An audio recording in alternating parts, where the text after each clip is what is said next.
on a different note, one thing we were super excited about when we went and did this deal with you and made you a Jackson athlete and brought you a part of the families. I was on the phone with Eric Nixick. Everybody was very proud of you and what you've been doing with the PFL contracts, getting them minimums of money, right? We're hearing about this, like $2 million. It's very important for your opponents to get this type of money when negotiating. Where did this come from? Well, I think at time I was already in the situation that we were fighting about with the UFC. We get a lot about like fighting purse because I was in the other situation for a couple of years and I wasn't getting paid and get to the point that they're like, okay, then we're gonna pay you this. You know, I'm like, yeah, maybe that's a win, but all this for just getting this, I'm like, how about the other guys? Oh, wrong idea, wrong question to ask them. Oh yeah, you took it personal. Huh?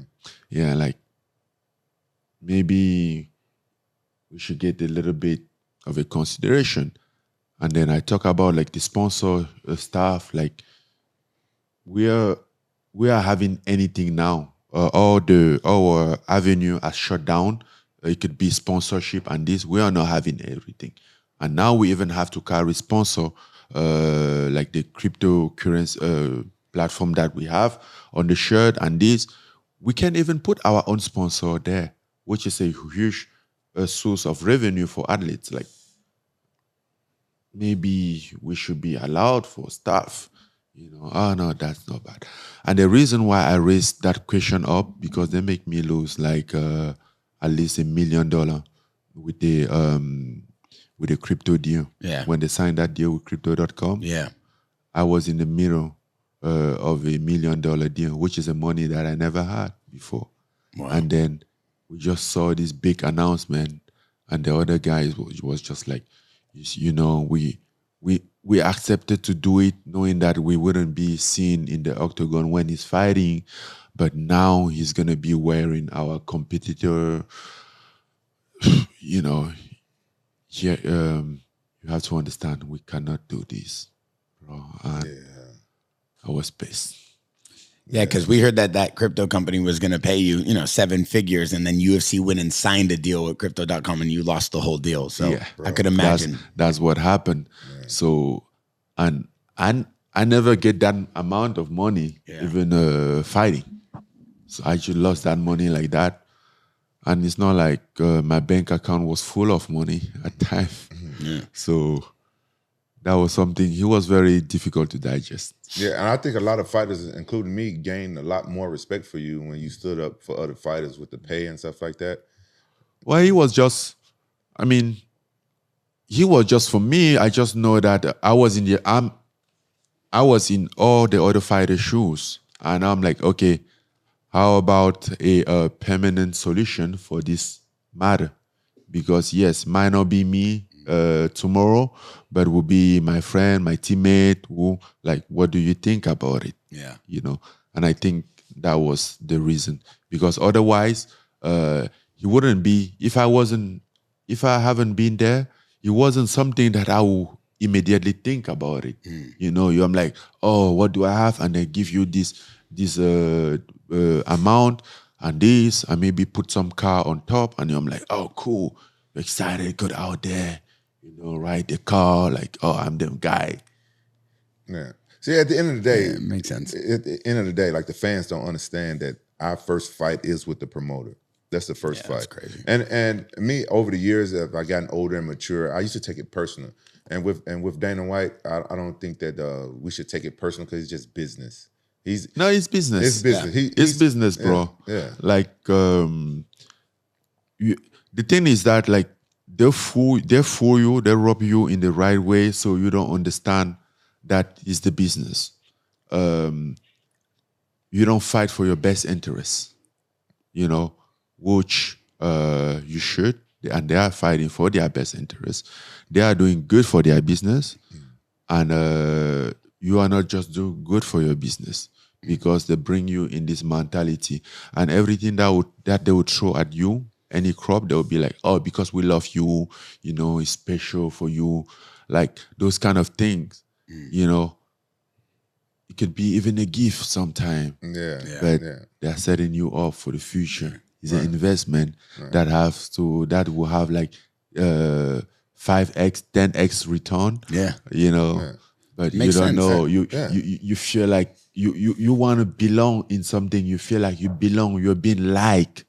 And that's a problem. People want to be liked. We want to be, I mean, human in general, we want to belong into something. We want to do something, but most people, they just want to be liked, and this at any cost. Yeah, you know, I understand exactly what he's saying. That's one reason why I left Pride, because I felt like they didn't appreciate what I did. You know, I put my health and my you know, my body on the line to promote them, and when I fought, you know, for me, I wanted to win every fight, but my main objective was to sell tickets and put on exciting fights. And I brought that energy over to the UFC, and I felt like this is my thing. You know what I'm saying? I want to, you know, be like the most exciting fighter, right?